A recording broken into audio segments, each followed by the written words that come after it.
Assalamualaikum warahmatullahi wabarakatuh. Di sini saya dari kelompok 5 akan membahas tentang hak kekayaan intelektual dalam tinjauan hukum Islam. Di sini saya sebagai pemateri pertama akan menjelaskan sedikit tentang hak kekayaan intelektual dalam perspektif sejarah, pengertian dan konsep hak kekayaan intelektual. Yang pertama yang akan saya bahas di sini tentang hak kekayaan intelektual dalam perspektif sejarah. Dalam hukum nasional, secara historis, peraturan yang mengatur hak kekayaan intelektual di Indonesia telah ada sejak tahun 1840-an. Dan pada tahun 1885, Undang-Undang Merek mulai diberlakukan oleh pemerintah kolonial Indonesia dan disusul dengan diberlakukannya Undang-Undang Paten pada tahun 1910. Setelah itu, 2 tahun kemudian, Undang-Undang tentang Hak Cipta juga diberlakukan di Indonesia.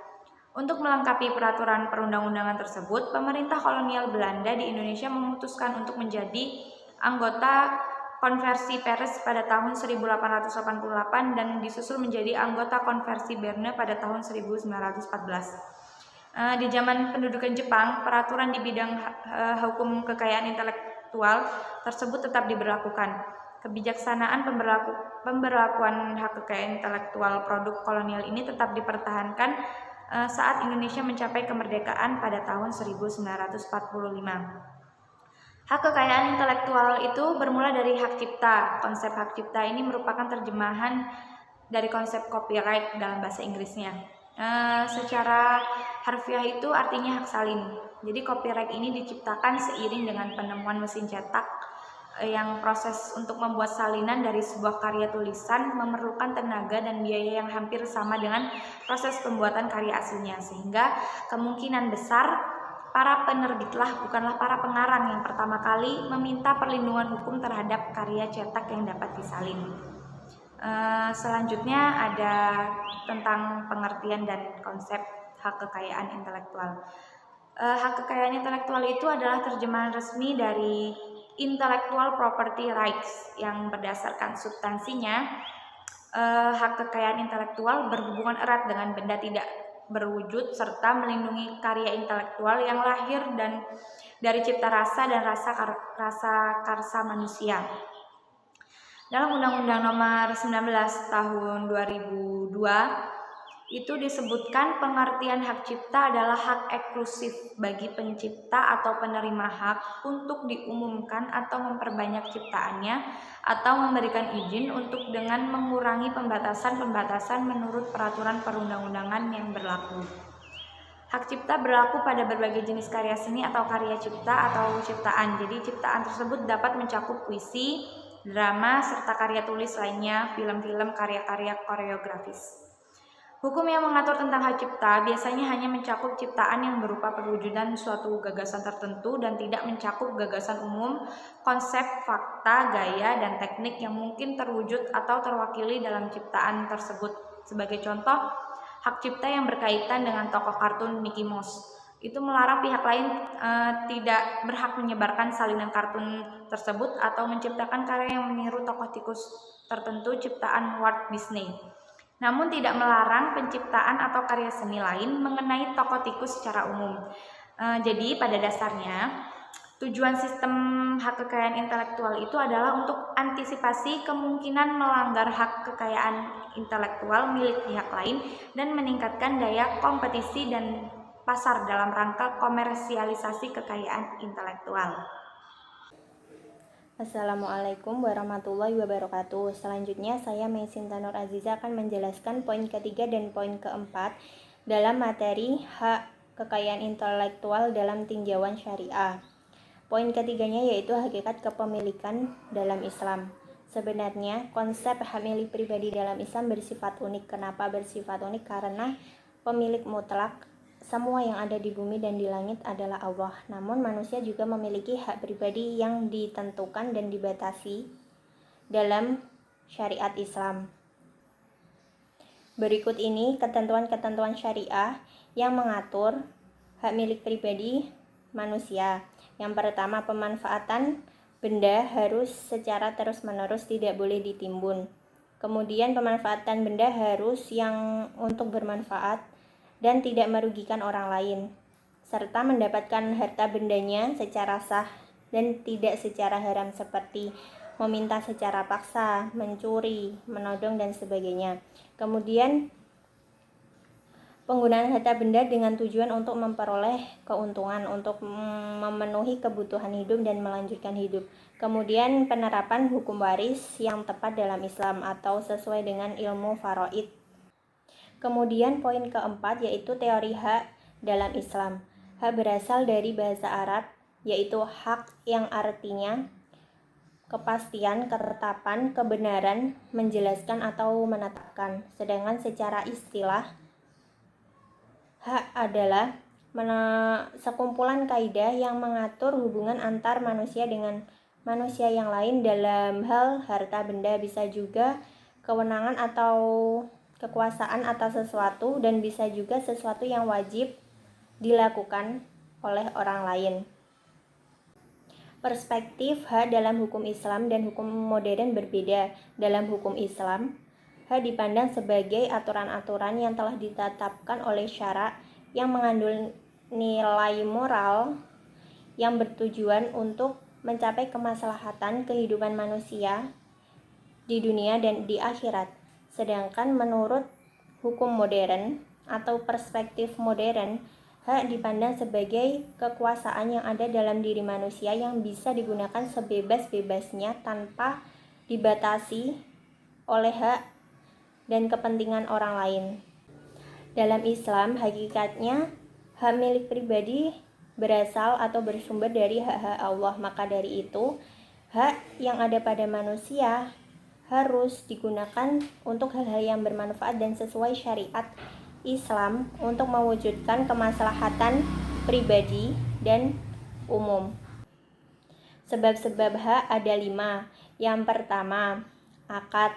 Misalnya akad dalam jual beli, sewa menyewa, hibah, atau yang berhubungan dengan muamalah.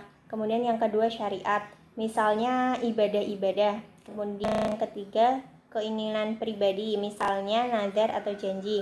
Kemudian yang keempat, perbuatan yang bermanfaat seperti melunasi hutang pihak lain. Kemudian yang kelima, perbuatan yang merugikan orang lain seperti ganti rugi karena melalaikan sebuah kewajiban.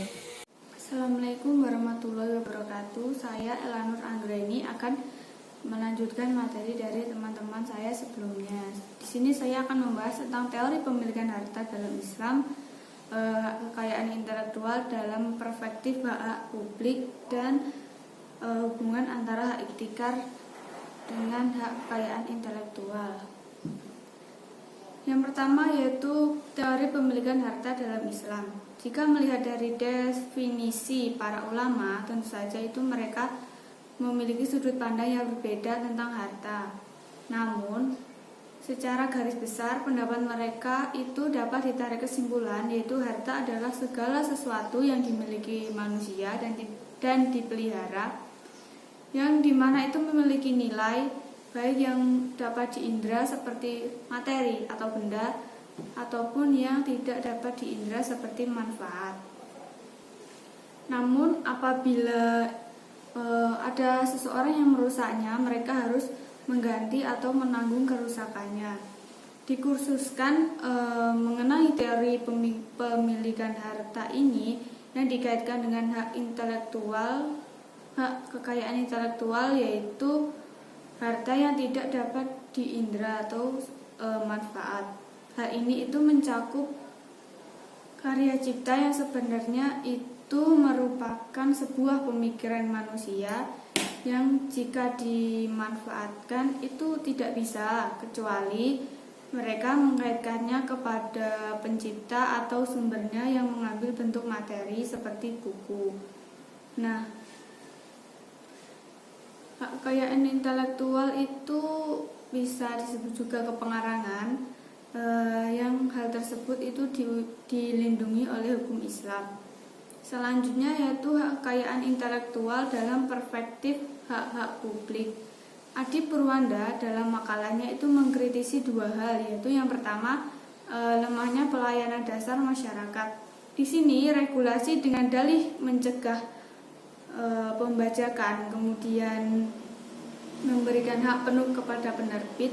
Hal ini itu mempersulit masyarakat menengah ke bawah yang tidak mampu mengenyam pendidikan tinggi.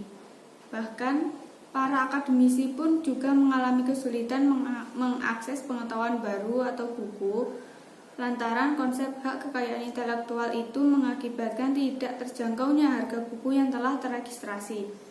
Yang kedua yaitu liberalisasi sektor publik. Adapun terkait dengan dalih regulasi hak kekayaan intelektual dalam mendorong inovasi masyarakat, maka dengan sendirinya hal ini menjadi blunder dengan penyelenggaraan sistem pendidikan sebagai wahana distribusi ilmu pengetahuan dan teknologi. Namun, bagaimana masyarakat bisa mengetahui perkembangan mutakhir penelitian yang dengannya itu mampu memunculkan ide-ide baru, sedangkan di sisi lain itu terdapat pembatasan akses publikasi ilmu pengetahuan dan teknologi. Yang terakhir yaitu hubungan antara hak ibtikar dan dengan hak kekayaan intelektual. Hak kekayaan intelektual atau disingkat dengan HAKI merupakan terjemahan dari Intellectual Property Right yang dideskripsikan sebagai hak kekayaan yang lahir karena merupakan kemampuan intelektual manusia. Sementara hak ibtikar atau hak cipta itu merupakan salah satu jenis kekayaan intelektual, namun hak cipta itu berbeda secara mencolok dari hak intelektual lainnya seperti paten yang memberikan hak monopoli atas pengguna invensi atau penemu, karena hak cipta bukan merupakan hak monopoli untuk melakukan sesuatu. Melainkan hak cipta itu adalah sebuah hak untuk mencegah orang lain melakukannya. Konsep hak cipta di Indonesia itu adalah konsep copyright yang secara harfiah itu artinya hak salin. Jadi kalau menurut saya itu hak cipta adalah hak sebuah hak yang melindungi hak intelektual seperti penemuan manusia terhadap buku. Nah, hak cipta di sini digunakan untuk melindungi penemuan tersebut. Itu yang dapat saya sampaikan, kurang lebihnya mohon maaf. Assalamualaikum warahmatullahi wabarakatuh.